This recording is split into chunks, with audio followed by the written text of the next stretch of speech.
Hi, my name is Brigitte Burke, and I'm happy to serve as the chair of the Board of Directors for the NFCYM. This week, you should have received an email inviting you to consult on the proposed NFCYM bylaw revisions. As you may or may not know, NFCYM began a strategic directions process back in 2011 with the creation of a standing committee on strategic directions.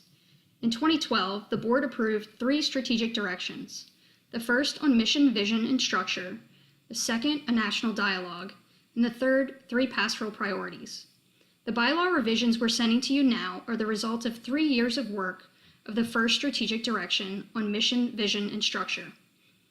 After consultations with members and other key stakeholders, the strategic directions proposals were approved at the AMM in February of 2016. Since then, implementation teams with over 80 members represented have done tremendous work to propose bylaw changes and to begin to work on procedural directives and SOPs.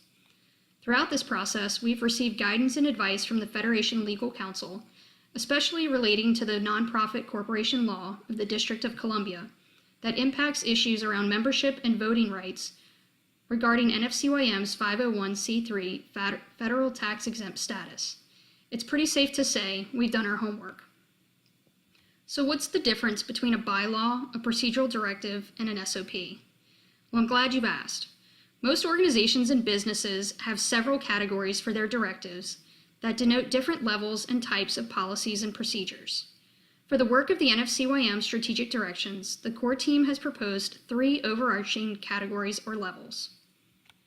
Bylaws are corporate, official, and formal governance and legal directives requiring the broadest level of approval via the board and membership. This is what we're asking for your consultation on now. Procedural directives are general organizational policies or protocols for the effective and efficient functioning of the organization without getting into the specific details or tasks. Standard operating procedures support the directives and bylaws. These identify specific actions and how a particular task is to be accomplished. Procedural directives and SOPs will come later. Think of it this way. If you were to fly in an airplane up in the sky and look down upon the earth, bylaws are what you would see from 40,000 feet up. You can make out landmass and water, but you can't see much detail. This level of governance is done by the membership and the board together. Now, if you were to drop down to about 10,000 feet, what you would see from there would be procedural directives.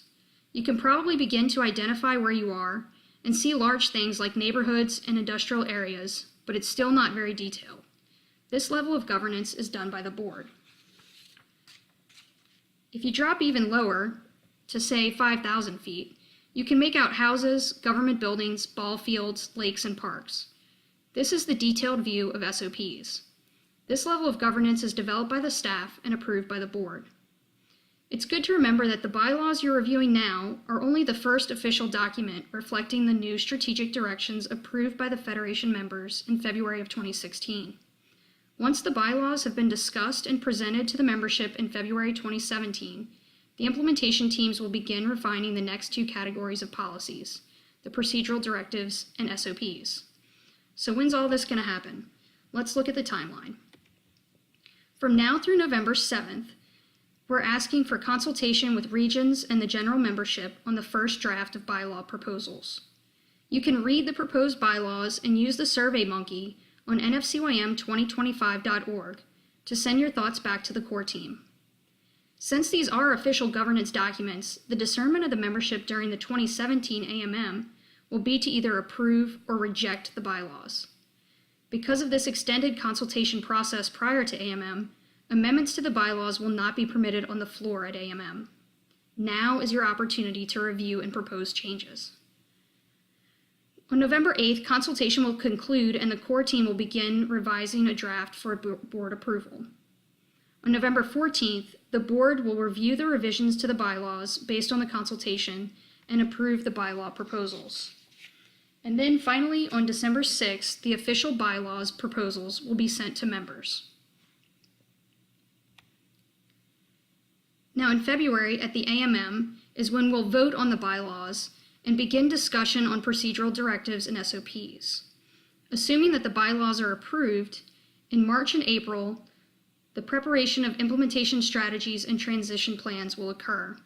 And then finally, at the May board meeting, There will be a discussion to an approval of the implementation and transition proposals. As you can see, there's been tremendous work already invested by both members and staff to get us to this point. Now, I've never jumped out of a plane before, but I can imagine the hardest part is jumping out. When you're looking down from 40,000 feet, you can't see what's below you. It takes faith to trust that you're in the right place. Well, I think it might be better if you had others to take that leap of faith with you. Let's jump out together and trust that the Holy Spirit is guiding us.